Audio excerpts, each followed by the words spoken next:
Y'all just go ahead. Oh, Zion, it's probably old hat with you now, the comparisons to Jordan, but, you know, we can see physical differences and things like that. Do you play the position differently than he did? Do you have to? Or do you want to, does Georgia 0-1 technique play X way no matter how you're built or whatever your game is? Our our defense is built. You're supposed to play the same. So, yeah, my body's a little bit different than his. He's a little bit wider. I'm a little bit more slim. So, I kind of got to take a little bit of things that he did, trying to put them in my game a little bit differently. So, I'll say it is a big difference, but it's not technique wise or the way he's coaching it. No, it's the same way.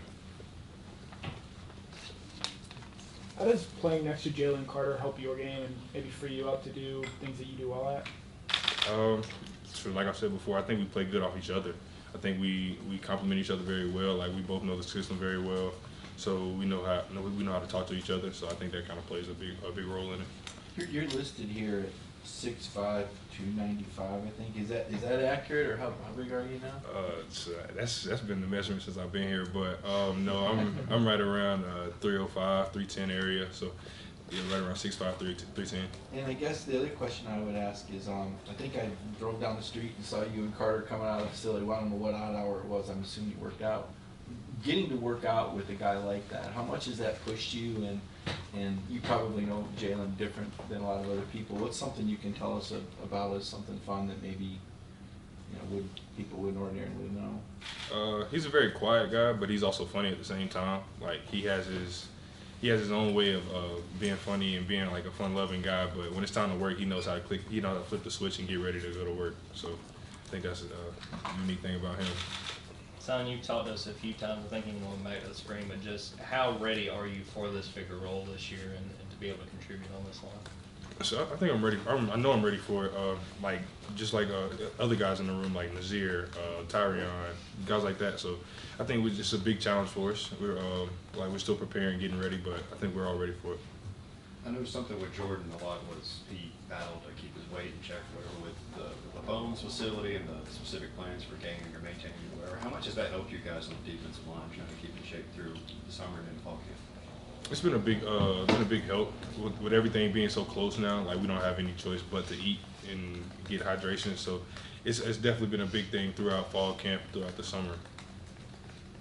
I know you're obviously a big part of the defense last year, but how much does this defense as a unit get tired of hearing about last year's generational defense and not maybe giving you guys enough credit for what you hopefully you all be able to do? You know, it gets old, but it's a compliment. But you also kind of want to step in and create your own legacy, create your own in a sense. So I kind of look at it two ways. Kind of put it to the past. Like we got to do what we got to do this year. How frequent has that conversation been though with you guys? I'll say for myself, it comes up a lot, just from like family members to just like anybody. So I think it definitely comes up a lot. You guys are always emphasizing the importance of practice and how like that's when you guys get the most valuable reps in and stuff like that. But come game day, when you're lined up against someone, you're not eating like that wasn't your roommate. That's not the guy like you're eating dinner lunch with. That's like it's an actual different opponent. Do you think like something's gonna come out of you, like you're gonna turn on another gear or anything like that? I'll say like our defensive line coach, practice execution equals game reality. So if whatever you do in practice is most likely going to come up in a game. So you take every practice rep serious to where in the game it's just like second nature. So you're just out there reacting. So I think the way we practice here, the way we prepare, it definitely gets us ready for games. You mentioned creating your own legacy. I'm curious. I know that obviously the defensive line had 3 first-round picks. How many snaps were you getting typically in a game, and as far as what you were doing to contribute to the championship? Last year? Yeah. I think I averaged probably around 15 to 22 snaps a game. So that number will definitely jump from this year. So I took pride in that in myself this summer, like pushing myself to run, pushing myself to do little extra things. So I think my body's ready for it physically, but I just got to keep preparing mentally for it. Just wondering, the narrative in this game is that Oregon up front, particularly on the offensive line, and they've said that's where they feel like the team strength is there of offensive line. You've looked at them and studied them at this point more than any of us here. Can you validate that? What's your thoughts on the line that you'll be facing? Oh yeah, they're a very veteran group. We know that that's like the heart of their team, so we know we have to neutralize them and make them a one-dimensional. So we'll just have to figure that out Saturday. How much do you kind of embrace knowing that that's going to be a big part of that game, knowing that you and your teammates on the defensive line are going to have a big role? Which that's what we pride ourselves in. We pride ourselves in stopping the run so we can have fun on third and second down. So we just got to neutralize our offense so we can have some fun. See, you were from Lebanon there in that middle Tennessee area. That's obviously growing and more talent. A lot of guys coming out of there. Did you also play offense in high school? And where would you, if you played offense, where would you like to play, and where do you think you would actually play? So growing up, I always wanted to play quarterback. I loved it. Actually, I played quarterback my freshman year, a little bit my sophomore year, but then I moved on to tight end and receiver a little bit. So if I could pick one now, I probably definitely would want to play tight end. You did talk about creating your own legacy, and I agree with that because you try and chase last year's team, you're chasing ghosts. So what have you in this year and all those guys been talking about to create your own legacy in the offseason? What have you guys been telling each other in the locker room? Just putting one foot in front of the other each day. Just working, just knowing what we got to do, knowing the standard of our D line room. We know what we have to do, and we know what we want to do. So we just got to go out there and work at it every day. Do you have anyone you like to listen to pregame to get you in the right mindset or the mindset you want to be in going into a game music-wise? I know Stetson told us he's Colby Calais and Notorious B.I.G. I'm a little bit of a mixture. Like I like to listen. Like on the way to the stadium, I'll probably listen to like some like upbeat type things, like rap music. Walking around the field, I'll probably play like some slowed down music just to get me back like level and calm. But then right before I put the pads on, I'll probably put back on some rap, get myself going again. Any artists in particular you enjoy? Probably Lil Baby, Lil Durk. Just really anything that's like big right now, that's what I'm listening to. What have you seen from Bear Alexander as he's going through the fall and getting ready for his freshman year? He's very twitchy.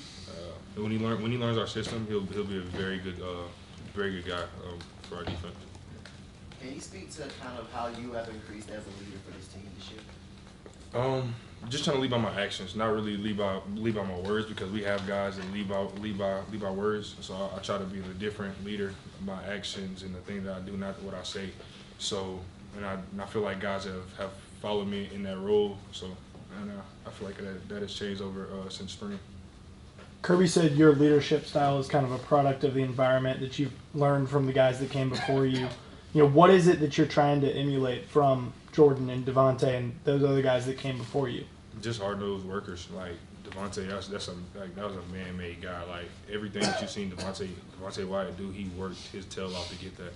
So and that's one of the guys I look up to the most, just because he was the guy that brought me under his wing when I first got here, and like we have a special bond. So I'll probably say Devontae. Earlier you spoke about the standard of your D-line. So does that include like a special type of toughness, or what does that include as a whole for the standard of your D-line? We just hold ourselves to a different standard. Like you might see guys out of practice have long t-shirts hanging out. Our coach kind of wants us tucked in, like no lower than a belt line, little things like that. Just going with a workman's attitude every day towards our craft. How different is Keeley right now compared to this time last year? He's definitely trying to be more of a vocal leader. I can say that for sure. He has every intangible he needs to be a top 5 corner, which he is. So I feel like he just has to listen to his coaching and apply his coaching to the game, and he'll be fine. What are you most looking forward to about Saturday, just getting another season started? Just going out and compete with my guys, man. Hitting somebody else other than my teammates, really. It's just, when you go a whole month just hitting the same guys over and over, it just gets repetitive, it gets redundant. So it's just ready to hit another color, ready to see some different face. Having done that against the Georgia offensive line, what are your thoughts on this year's group, what they're bringing to the table? Man, they ready to maul. They're ready to move some stuff. Son, you talk about tired of hitting somebody. Who are you the most tired of hitting? That's right. Man. Anybody in particular? I'll probably say Big Devin Willett. He's a man. That's 335 pounds of full man right there. So when he's coming down in that double team, it's a lot to handle right there. Time for 2 more questions.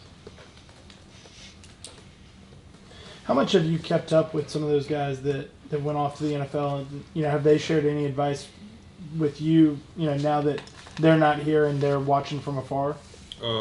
Like Devontae, I keep in touch with Devontae. I at least try to reach out to him at least once a week, just to like pick his brain, to see how he's doing.